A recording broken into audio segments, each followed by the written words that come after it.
एक successful encounter के बाद जहां पुलिस को सराहना मिलनी चाहिए थी, वहीं उसकी भूमिका पर सवाल उठने लगे। शूटआउट एट लोखंडवाला में पुलिस ने माया महेंद्र डोलस को उसके साथियों समेत मौत के घाट उतार दिया। लेकिन क्या ये बात सही है कि पुलिस दो गैंगस्टरों के बीच मोहरा बन गई थी? आखिर क्या थी इस एनकाउंटर की इनसाइड स्टोरी? जानने के लिए हमारे साथ आखिर तक आप बने रहिए। माया डोलस की कहानी को जानने के लिए इसके बैकग्राउंड को समझना जरूरी है। उस दौर के अंडरवर्ल्ड के पूरे सिनेरियो को समझने के बाद इस पूरे घटनाक्रम को हम अच्छे से समझ सकते हैं। 20वीं सदी से 1985 से लेकर 1995 के बीच मुंबई में बहुत कुछ बदल रहा था। अंडरवर्ल्ड की दुनिया तेजी से बदल रही थी। अब तक मुंबई अंडरवर्ल्ड पर हाजी मस्तान, करीम लाला और वरदराजन मुदलियार का सिक्का चलता था। तीनों ने अलग अलग एरिया बांट रखे थे। सभी के काम बटे हुए थे और वो सभी बड़े आराम से पुलिस के साथ सेटिंग बनाकर अपना काम करते थे। उन्हें कोई रोकने वाला नहीं था और ना ही कोई उनके कंपटीशन में था। इसका नतीजा ये हुआ कि मुंबई के बीते कई दशक और इनके अपराध की काली परछाई में बीत गए। लेकिन अब ये तीनों बूढ़े हो गए। कहीं ना कहीं इनके कंधे पर इनकी पकड़ ढीली हो रही थी। इसीलिए ये तीनों एक एक करके साइड लाइन होते चले गए और अंडरवर्ल्ड पर कब्जा करने और डॉन बनने की होड़ में नई पीढ़ी ने अपने हाथ पांव मारने शुरू कर दिए। लेकिन अंडरवर्ल्ड की पिछली पीढ़ी जहां लड़ाई झगड़े और खून खराबे को बचाकर अपना काम किया करती थी, वहीं नई पीढ़ी के डॉन दाऊद इब्राहिम, अरुण गवली, छोटा राजन खून खराबे से परहेज नहीं करते थे। पहले जहां सोने और विदेशी माल की तस्करी के साथ साथ अवैध शराब, जुए, सट्टे जैसे क्राइम हुआ करते थे, वहीं अब अंडरवर्ल्ड की नई पीढ़ी ने बॉलीवुड में अपनी धमक कायम करनी शुरू की। इसके अलावा कंस्ट्रक्शन के बिजनेस से जुड़े बिल्डर्स को धमकाना और उन सब से अवैध वसूली का काम शुरू किया गया। इसके बाद मुंबई तक सीमित रहने वाला अंडरवर्ल्ड देश के दूसरे हिस्सों जैसे अहमदाबाद, भोपाल, कोलकाता जैसे दूर दराज के इलाकों में होता हुआ दुबई, लंदन, साउथ अफ्रीका जैसे विदेश में भी अपनी हनक दिखाने लगा। अंडरवर्ल्ड की रेंज में पाकिस्तान का कराची भी आ गया। अंडरवर्ल्ड के धुरंधर गैंगस्टरों की नजर जब जुर्म की दुनिया में कदम रख रहे नए लड़कों में रहने लगी। ऐसे लड़के जो दिलेर थे, सरेआम अपराध करने से पीछे नहीं हटते थे। इसके बाद दाऊद इब्राहिम ने बड़ी तेजी से अपने पैर पूरी मुंबई में पसारने शुरू किए। आगे चलकर उसे छोटा राजन का साथ मिला और फिर इन दोनों ने मिलकर मुंबई पर एक छत्र राज किया। चैनल पर आए नए साथियों से गुजारिश है कि चैनल को सब्सक्राइब करें। इसी कड़ी में अंडरवर्ल्ड के संपर्क में आया महेंद्र डोलस नाम का एक दिलेर नौजवान। दरअसल उस दौर में मुंबई में अशोक जोशी नाम का एक गैंग भी काम कर रहा था, जो माया डोलस अशोक जोशी गैंग में काम करने लगा। माया डोलस के साथ दिलीप बुआ, अशोक नाटकर्णी, अनिल पवार, राजू पुजारी भी काम कर रहे थे। इनमें कहा जाता है कि दिलीप बुआ सबसे खतरनाक व्यक्ति था, अशोक जोशी गैंग का दुश्मन था। दाऊद इब्राहिम गैंग, एक बार दाऊद इब्राहिम ने अपने लड़कों को इस गैंग पर हमला करने के लिए भेजा और एनकाउंटर शुरू हो गया। इस लड़ाई में अशोक जोशी खुद मारा गया और उसके गैंग को बड़ा नुकसान हुआ। इसके बाद माया डोलस ने अशोक जोशी गैंग को छोड़ दिया। उसका संपर्क छोटा राजन से हुआ। वो छोटा राजन के साथ काम करने लगा और फिर दाऊद इब्राहिम के संपर्क में आकर छोटा राजन के साथ भी काम करने लगा।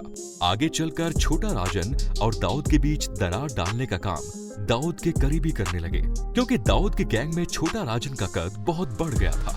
इन दोनों के अलग होने की प्रक्रिया शुरू हो गई कि दाऊद ने मुंबई में अपना बेस बना लिया और फिर दुबई में ही दोनों ने मीटिंग करके अलग अलग होने का फैसला कर लिया, जिसमें दाऊद इब्राहिम ने छोटा राजन को 10 लाख दिरहम देकर अपने से अलग कर दिया। इसके बाद 1992 में राम जन्मभूमि पर बना विवादित ढांचा गिरा दिया गया।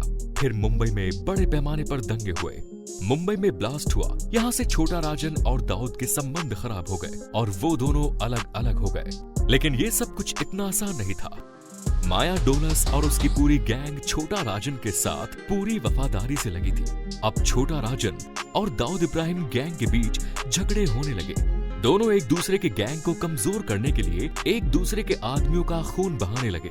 सड़कों पर गैंग वार होने लगी। आम जनता दहशत में रहने लगी और पुलिस पर कानून और व्यवस्था को संभालने का प्रेशर बनने लगा।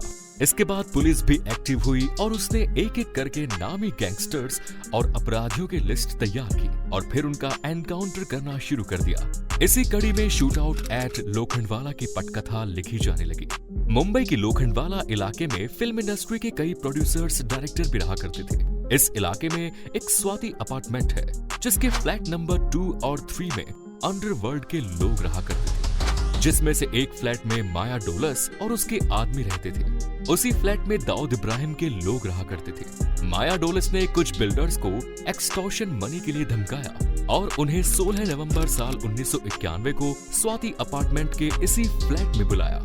इस बात की जानकारी दाऊद को भी थी और कहते हैं कि दाऊद गैंग ने ही माया डोलस उसके साथियों के साथ इस बिल्डर की मीटिंग के बारे में पुलिस को इन्फॉर्मेशन दी। माया डोलस एक बार पुलिस के हत्थे चढ़ गया, लेकिन इसके बाद वो पुलिस वालों को चाकू मारकर घायल करके वहां से भाग गया। तब से पुलिस इसकी भी तलाश कर रही थी। इस बारे में ये बात कही जाती थी कि अक्सर दो विरोधी गैंग के लोग एक दूसरे की इंफॉर्मेशन पुलिस को दिया करते थे और पुलिस उस इंफॉर्मेशन को यूज करके अपराधियों को एनकाउंटर करके मार दिया करती थी।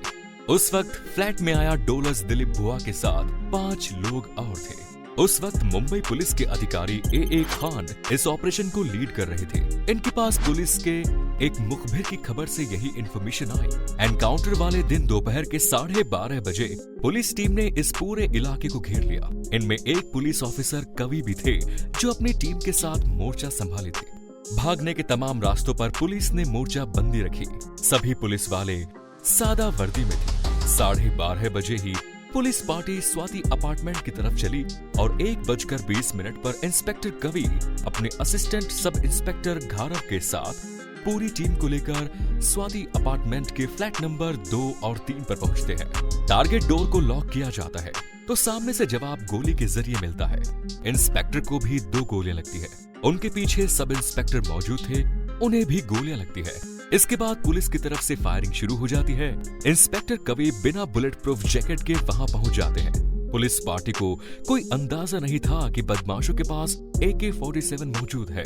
ऑपरेशन को लीड करने वाले mister A Khan additional police force मंगाने के लिए डिमांड करते हैं, जिसके बाद स्पेशल पुलिस फोर्स के जवान भी वहां पर पहुंचकर मोर्चा संभाल लेते हैं। लगभग 2:30 बजे के करीब गोलाबारी के बीच मिस्टर खान लाउड स्पीकर लेकर अपार्टमेंट में दाखिल होते हैं।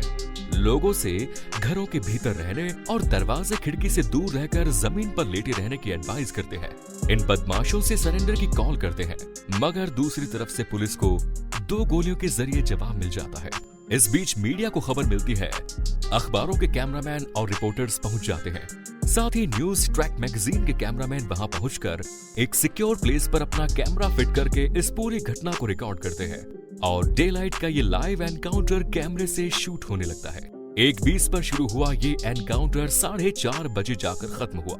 इसके बाद पुलिस ने 2 नंबर 3 नंबर अपार्टमेंट में एंट्री की तो वहां पर पुलिस को 7 लाशें प्राप्त हुई। अपार्टमेंट की दीवारों पर गोलियों के निशान थे और अपराधियों के गोलियों से छलनी शव। इनमें से माया डोलस के शौक से 100 गोलियां निकली। बाद में पुलिस की इस कार्यवाही पर सवाल उठे। छोटा राजन ने इसे एक फेक एनकाउंटर बताया और कहा कि माया डोलस और उसके साथी सरेंडर करना चाहते थे, मगर पुलिस ने दाऊद इब्राहिम के इशारे पर इन लोगों का खात्मा कर दिया। पुलिस पर एक इल्जाम ये भी लगा कि माया डोलस की फ्लाइट से 70 लाख रुपए भी बरामद हुए, जिसका जिक्र पुलिस ने नहीं किया और बाद में ATM के लोगों ने इस पैसे को आपस में बांट लिया।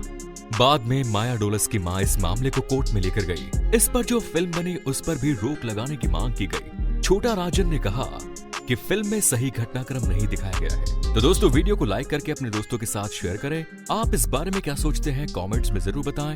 धन्यवाद।